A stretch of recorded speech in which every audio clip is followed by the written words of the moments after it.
நீர் உருண்டையை பிடிக்க சொன்னால் என்னமோ பால் பிடிக்கிற மாதிரி பிடிச்சிட்டு இருக்காங்க. எல்லாரும் தள்ளுங்க தள்ளுங்க, நானே நீர் உருண்டை பிடிக்கிறேன்னு களத்தில் இறங்கி பிடிச்சேன் பாருங்க. குட்டி குட்டியாக பார்க்கவே அவ்வளோ அழகாக இருந்தது. இன்றைக்கி நம்ம அன்பில் அம்மா கோயிலில் தான் சாமி கும்பிட வந்திருக்கோம். ஏற்கனவே பாகம்பிரியா கோயிலில் வீடியோ போட்டிருந்தேன்.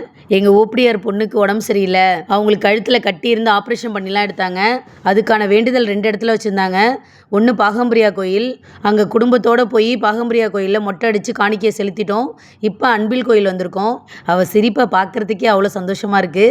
அன்பில் கோயிலில் அம்மா, பொண்ணு, பேத்தி 3 பேரும் மொட்டை அடித்து காணிக்கை செலுத்தினாங்க. பக்கத்துலேயே பைப் இருக்குது. மொட்டை அடிச்சுட்டு அங்கேயே குளிச்சுட்டு புது ட்ரெஸ் மாற்றிக்கிட்டாங்க. சாமிக்கு பிரசாதம் புளி சாதம், சுண்டல், நீர் உருண்டை, சக்கரை சாதம் எல்லாம் வீட்டிலே ரெடி பண்ணிட்டாங்க. வேண்டுதல் ஒரு பக்கம் காப்பாற்றினாலும் முக்கியமாக அவளை காப்பாற்றினது அவங்க கணவர் தான். இவங்களுக்கு கல்யாணம் ஆன புதுசில் 2 பேரும் சண்டை போட்டு 1 வருஷம் பிரிஞ்சுலாம் இருந்தாங்க. இவங்களை கஷ்டப்பட்டு சேர வச்சோம்.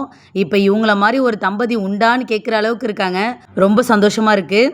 இவங்க ஹஸ்பண்ட் இவளை காப்பாற்றணுன்னு அவ்வளோ கஷ்டப்பட்டாங்க. ஒரே ஆளாக ஹாஸ்பிட்டலுக்கு கூப்பிட்டு போய் டெஸ்ட்டு அத்தனை வகை டெஸ்ட் எடுத்தாங்க. கட்டின்னு சொல்லி நம்ம ஹாஸ்பிட்டலுக்குள்ளே என்ட்ரு ஆகிட்டோன்னா ஃபஸ்ட்டு கேன்சர் கட்டியான்னு தான் டெஸ்ட் பண்ணுறாங்க. கேன்சர் கட்டியா நார்மல் கட்டியான்னு நம்ம தெரிஞ்சுக்கிறதுக்கு 1 வீக் ஆகும். இவளுக்கு நார்மல் கட்டின்னு ரிசல்ட் வந்துருச்சு. நார்மல் கட்டினா ஒன்றும் பிரச்சனை இல்லை, ஒரே நாள்லேயே ஆப்ரேஷன் பண்ணி வீட்டுக்கே அமுச்சு விட்ருவாங்க. இப்போல்லாம் 1 மணி நேரம் வந்து அம்மா வீட்டில் தங்க மாட்டாங்க. அவங்க வீட்டுக்கார பேச்சுக்கு கூட ஒரு வார்த்தை யாரும் பேச முடியாது, அந்தளவுக்கு விட்டு கொடுக்க மாட்டா. அவங்க இவ தான் குலதெய்வன்ற நிலைமைக்கு வந்துட்டாங்க. ஒரு ஆணால் பெண் இல்லாமல் வாழவே முடியாது. எந்த வீட்டில் ஒரு பெண் மதிக்கப்படுகிறாளோ அந்த வீடு செல்வ செழிப்பாக வளரப்படுகிறது என்று அர்த்தம். அன்பில் அம்மாவுக்கு அபிஷேக அலங்காரம்லாம் ரெடி பண்ணிட்டாங்க. சாமி யார் பேருக்கு அர்ச்சனை பண்ணணும்னு கேட்டாங்க. எங்கள் எல்லை தெய்வம் அன்பிலம்மா பேருக்கே பண்ண சொல்லியாச்சு. எங்கள் குடும்பத்தில் எனக்கு ஒரு விஷயம் ரொம்ப பிடிக்கும். என்னதான் சண்டை வம்பு எது இருந்தாலும் ஒரு தேவைன்னும் போது எல்லாரும் ஒன்றா சேர்ந்துருவாங்க. 3 குடும்பமும் ஒன்றா இருந்து தான் செய்வாங்க.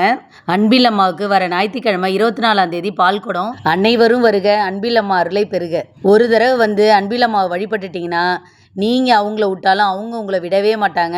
வருஷத்துக்கு ஒரு தடவை அன்பிலம்மா பால்குடம் தேர் திருவிழா மாதிரி இருக்கும். கட்டி சரியாக போனதுலேருந்து இவங்க நிறைய கோயிலுக்கு வேண்டுதல் செஞ்சுட்டாங்க.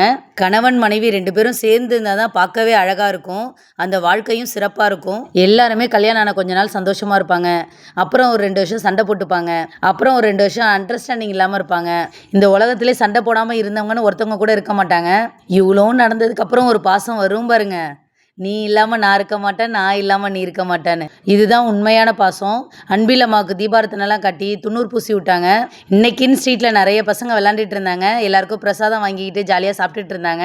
அவங்க அம்மா பொண்ணுக்கு எந்த இடத்துல கட்டி இருந்துச்சோ அந்த இடத்துல மாவளுக்கு மாவால் விளக்கு போடுறேன் அப்படின்னு சொல்லி வேண்டிக்கிட்டாங்க.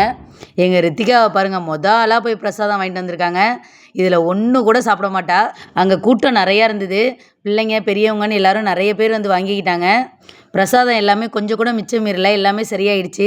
ஃபைனலாக மாவளுக்கு மாவை போட்டுட்டு வீட்டுக்கு கிளம்பிட்டோம்.